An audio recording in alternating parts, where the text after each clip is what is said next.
So in a previous video, we finished with our session component, but we haven't actually written any tests to make sure that it actually does what it's supposed to.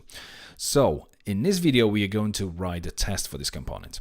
Now, before we do anything, I want you to open the composer.json and have a look at the autoload dev section. As you can see, I've namespaced all the tests. So basically our test directory has its namespace as well. In our case, it's going to be up test. So that's how we're going to write our tests, to make sure that we actually namespacing them. So inside of the test directory, I'm going to create a new directory called unit.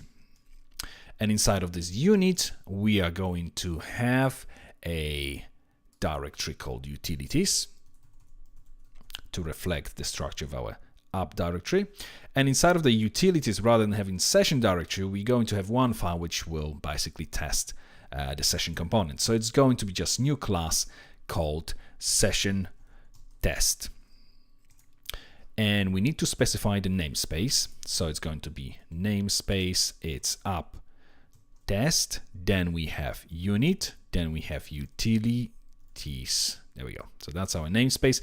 And now before we do anything, I'm going to create a base case file. So again, PHP class base case. And this one will be just within the namespace test, app test, because it's right under the test directory. And this one will extend PHP unit framework test case. And I'm going to quickly import it as well. Okay, and for the time being, that's how I'm going to leave this base class. This is going to be the class that we're going to be actually extending from all our tests. So we can close this base case and now extends base case. And obviously we need to import this class as well. So app test base case. Okay, from within a session test, the first test will check whether we can set and get the session. So public function can underscore set and get session.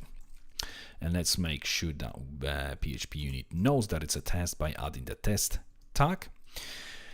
And we're going to start with session manager, and then we call method start. And now you might be wondering already, what am I doing? Okay, let me just explain you exactly how all this is working. I'm importing the session manager here. This is going to be app utilities session and session manager. There we go. So that's the one we are interested in. And now, how am I calling start if our session manager doesn't actually have this method? Now, you may remember we've created this magic method called call static. Now, call static magic method is triggered whenever we are trying to statically call a method on a given class that does not exist within this class. So in our case, this first call was to the method start, and obviously session manager doesn't have this method, and we calling this method statically. That's why this call static gets triggered.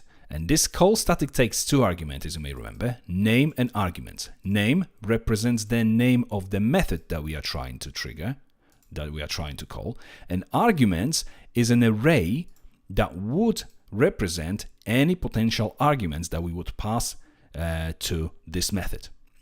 Now, in our case, obviously, our start method doesn't have any arguments, so this argument is just going to be an empty array.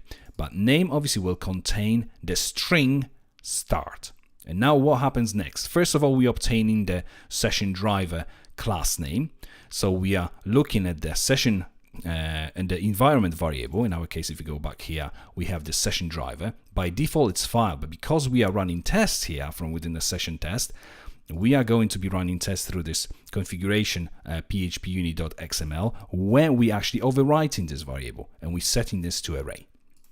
So this method, this class name, will return full path app utilities session array session. And when we are running the application within the live environment, it's going to be app utilities session file session. So we store this full class name, including the namespace, within the session variable. Then we are using this call user func array, which will trigger any callable instance. In our case, it's going to be method on the object, because it also can be just a closure, just a function. and then we pass in the arguments to this method on this instance. So in our case, we are going to create a new instance of the class array session, or in a live environment file session, and then call the method with this name, which is going to be in our case start here, and pass any arguments that we could potentially pass through when we're calling this method statically on this session manager. So that's how this structure here works. So it delegates calls to whatever method we are actually trying to call to the specific session driver file. I hope that makes sense. Okay, so we start in the session here. The next thing we need to do is to set the session, because that's what we're testing for. So session manager, and we use the method set, which is going to be available on both implementations, as you may remember, because this contract that they implement requires them to have it. We have this set, we have get, we have this has, all, and so on, which is obviously what we have done in the previous video. Okay, so we want to set the session with the key test, and let's give it some value 1, 2, 3. So this is where we're setting the value. So now to make sure that this actually has been set, let's try and assert whether it exists. So this assert true, and we are going to say session manager, and then method has test key. So we're checking whether this specific session has been set, so whether it exists, in other words, with this has method. And then if it doesn't return true, this has method, that means that obviously session hasn't been set. So we're going to put some message saying session has returned false after calling session set, and semicolon after this session.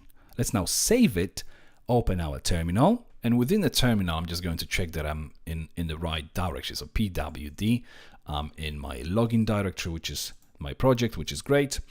Okay, so from within this directory I can now run PHP unit, and there we go. We've got one test and one assertion, and it returns green with the OK, meaning everything works fine. So our test passes.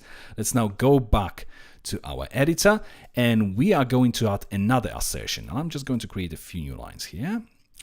The second assertion will check whether the value equals to what we've set it. So this assert equals, and this time 1, 2, 3 is what we're expecting. And now let's try and obtain the value. So session manager, and then get method test. This should return this 1, 2, 3 because that's what we've set it to. And the message, if it fails, a session get returned incorrect value after calling session set, and then semicolon at the end. So we now have one test with two assertions. Let's quickly go back to the terminal, run the PHP unit again, and there we go. One test, two assertions, both of them are passing. So that's great. Let's go back to the editor. So that's the first one. So we know that our session driver, in our case, it's going to be array session sets and gets the values correctly, and it also has method works fine as well because it returns boolean true or false depending on whether the session has been set or not.